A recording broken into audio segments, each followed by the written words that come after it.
ఏలూరు జిల్లా చింతలపూడి నియోజకవర్గంలో నాటుసారా తయారీ స్థావరాలపై ఎక్సైజ్ అధికారులు ఆకస్మిక దాడులు నిర్వహించారు.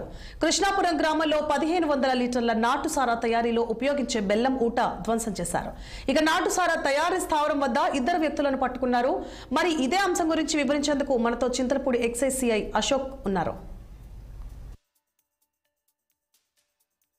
మా కమిషనర్ గారి ఆదేశాల మేరకు ఒక యాక్షన్ ప్లాన్ రూపొందించడం జరిగింది.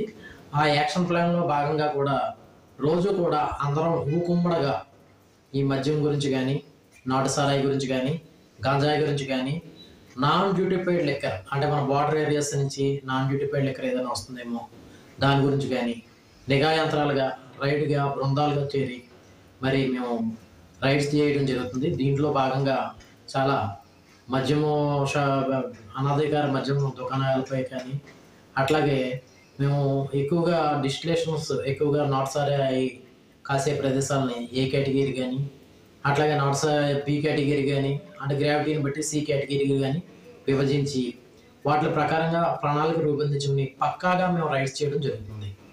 ఈ రైడ్స్లో భాగంగా ఈరోజు కూడా మేము మన టీ నరసాపురం విలేజ్ కృష్ణాపురం గ్రామంలో మా అసిస్టెంట్ కమిషనర్ నాగప్రభు కుమార్ గారి ఆధ్వర్యంలో అంటే ఆయన కూడా రైల్లో పార్టిసిపేట్ చేశారు. ఒక గ్రామ సభను కూడా నిర్వహించారు. ఒక యాక్షన్